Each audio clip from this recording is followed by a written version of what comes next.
Oh dear. Right, one for you, Nick. Let's shuffle on to our next topic. Oh, You'll I love can't this wait one. for this. This good times.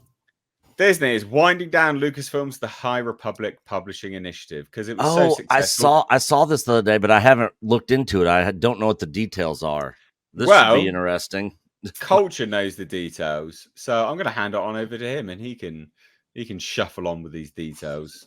Culture, go.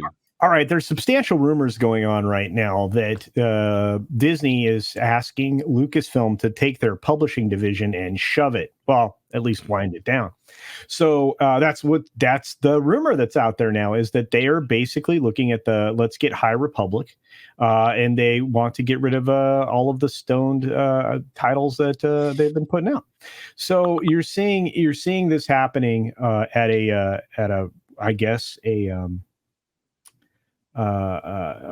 fast rate. We noticed one thing when we were covering this with WDW Pro, that they seem to have sped up the release of the last bits of the High Republic that we know that they announced all the way back in San Diego Comic-Con. So this third phase that we're currently in, they've actually pushed forward the first book that wasn't supposed to release until January. Yeah, I'm not speaking well. 2024. They pushed it forward, and it's now releasing in October. That's usually not a good sign. So they're gonna drop it sometime in October. And it just hasn't been well received. The number it's not been well received. They've been selling like 60,000 copies or something like that. That's awful. 60,000 copies of books worldwide. I mean, that's atrocious. It's actually reportedly less. And again, the numbers being reported or were being reported that you're mentioning, those are numbers of units sold to retailers.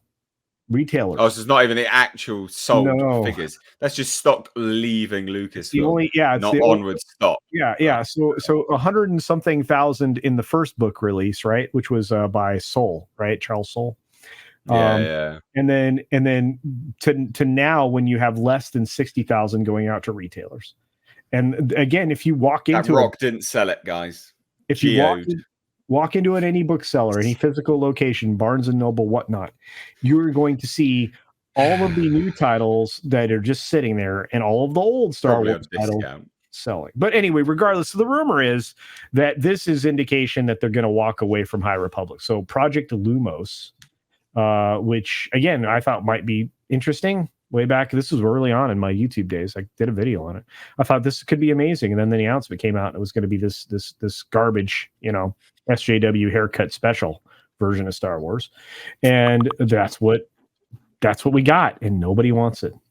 So, but if you read the story, that's the comic. Oh yeah, these are the comics. Fucking haircut. Yeah. Look at this. They should have given her blue hair. Yeah. It's a bit of a Wild West, a new frontier. It's the Jedi patrols. They're like Texas Rangers. Oh, it's the Golden Age. There's peace and calm. I don't associate the Wild West with peace and calm. What are you high? What are you on about? Well, this is really, really funny because at the same time, right? This is the kind of things that you say when you're making a pitch in a room to sell a film or television project. Every single one of these things is a pitch sell, because you're always trying to compare what you're trying to do with something that was remarkably successful in the past. So, this is like, this is Star Wars, but it's a mix of the golden age. And there's we get adventures like, cowboy adventures, in a new frontier. Yeah. So when I did my video earlier, I was like, look, guys, these literally sound, these all sound like emo bands, basically. Big time. So hold on. Where was it? The Rising Storm. Yeah. In an HMV near you. The Fallen Star. Aren't they fucking emo bands? Into the Dark. Out of the Shadows. Midnight Horizon. They sound like emo bands, don't they? Well, it's like, but think about it. You have one thing that indicates light. Everything else is incredibly dark. Storm, Fallen Star, Shadows, Midnight Horizon. Yeah. It's Crash Point. Crash Point. There's more. Tempest Runner. Like honestly, all of them. Cataclysm, Convergence, Path of Deceit. The Hidden City. Fucking look at this. The Quest for Planet X. That sounds like an EDM DJ set name. Yeah. Quest for Planet X. I think actually, you know what? I think I swear to God, there is actually there is Volcor X. Yeah, Volcor. Yeah, this is our planet now. There you go. I knew that was a planet and X. There was some which I listened to. Volcor X does like, I don't know, like dark synthwave kind of stuff, and then he has a track called "This Is Our Planet Now." So I was like, I bloody knew it. Bloody something like that. Anyway, goddamn. Just to play devil's advocate a little bit on the names, the comic books did better with the names than they did with the names for the TV shows and/or Book of Boba Fett.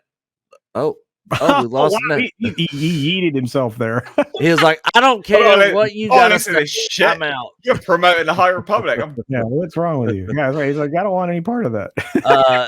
No, but the names are still shit. But the names of the TV shows are way worse than these. Hey, I think. Look, all of the book material, everything that's been in these, it doesn't matter. Anytime I've read excerpts or whatever, I'm like, this is quite poo. This is just god awful writing. Who publishes all these? Is it Del Rey? Well, no, you have a mix. It's Del Rey, IDW, Dark Horse as far as the comics goes. IDW and Dark Horse for comics.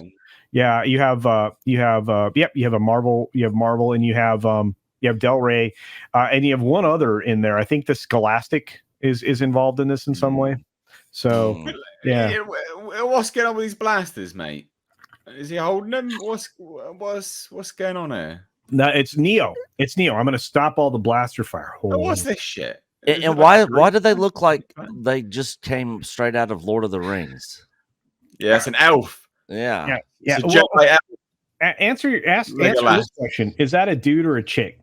No clue. Is there any tit bulge? I don't know. No, it's like robe bulge. And what's this? Is this a sheath?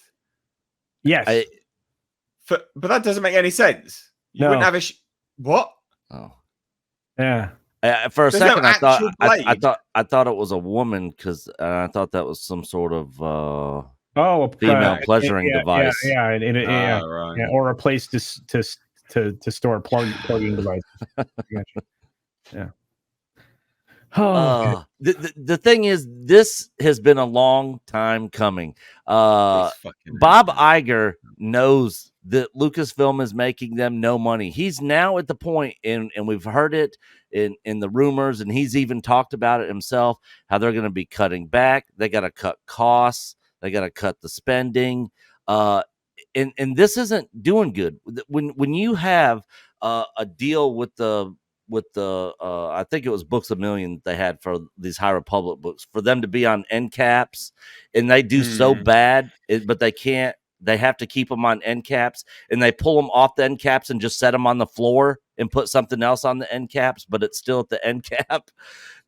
And then our good buddy John Kakaza, who was at San Diego Comic Con giving us Comic Con coverage, went to the High Republic area. It was crickets over in that booth. Like the whole place was packed out. He goes over to the High Republic area. I think there was 2 people over there, and one of them I think worked there. Dude, and you see the display of stuff they couldn't sell from the Let's Get High Republic that he took pictures and video of that. I'm like, oh my God, John. Yeah, they are also some of the most downvoted videos that the official Star Wars YouTube channel ever puts out. When they are doing a lot of this High Republic over there, they are getting disliked ratioed on those videos to hell and back. They keep trying to push it, thinking that the few people that actually like this stuff is going to bring more people in, but it's just not. And at this point, they just can't keep dumping money into this. No, financially, they just can't afford to do it. So, kudos on them on finally making the decision to drop this garbage. When I dropped my video on Disney yesterday, and it alluded to a lot of the same kinds of things, like they can't afford to do this. You can't afford to devalue your IP this much. This has caused a decline in a fan base that you absolutely need. You need this fan base. And this is the best-selling book. It's the first book. It's the best-selling book of the series because nobody knew what to expect. I did, because the minute you start to get SJW haircut fest and you're female power, female driven, you're going to toast out, your whole thing. And that's what they did. So. In this High Republic Acolyte show, it's just gonna be just as bad as these books are. People are gonna be like, this is complete garbage. I wonder if Geode will make an appearance. Oh man, I got a Geode figure. Pokemon, is it? I got a Geode figure on my desk, and I'm gonna hang on to it in remembrance of Geode. You can't stop the rock. You can't stop the rock. And one of our members at our meetup in Nashville actually just picked up a rock off the ground and said, "Here's your Geode figure," and now I have them on my desk. That's valuable right there. I love it. I would be grateful to whoever that fan was to just say thanks for that. What I want to do is get a card back and bubble for it and put it on card back. You don't have a vacuum. You don't have a vacuum former? No. Oh. Anyway, right. Let's. Anyway, look. Star Wars is dead. It's a dead brand. They've killed it. They've done it. It's gone. R.I.P. Star Wars. And you remember when Campia was walking around, being insane recently, going, "Whoa!" Oh, I want to sub. No. I want to get rid of 30,000 subs. Yeah. Oh yeah, he was. This is like a month ago or a month and a half ago. Anyways, he went cuckoo bananas on his live stream. But anyway, I want to replace that word woke with geode. And walk around with a rock or something. That's like, oh, it's crazy. You know what? Could you imagine like Hamlet or something, like holding a rock? I mean, that's what. Just think about it. That's where they're at creatively over there at Disney for Star Wars. Is they come up with a rock character. Yeah. I mean, even when I watched the Rise of Soy Walker, aka the Rise of Palpatine, and they had that creature on the Falcon that was fixing and doing work on the ship and had no arms. It just sat there and its head just moved. I'm like, what's this thing? And like, who over there thinks any of this stuff is a good idea? I mean, it is turned into a complete joke over there. And the sad thing is they're not in touch with reality and they don't think or realize any of it. Yeah. What do you say about it? Honestly, like it's just died a death. It's gone. Creatively inept. Yeah. Oh yeah, massively so. Massively so. But to be fair, all of Hollywood is bereft of creativity. There's a dearth of it in Hollywood because they're repurposing materials to destroy them and try to build up their way of thinking. So I mean, it's just they because they don't have original ideas. Because somebody famously said that evil doesn't create; they can only destroy. I think there was a guy he wrote this enormous like compendium of wonderful books, and he had this thing called the Silmarillion, which was like the Bible or the Genesis of his world. This is a guy that knew what he was doing, right? And he was plainly spoken, and it's all correct. It's just. You can't create, you can only destroy. Look at what we have. There's examples around. So, anyway,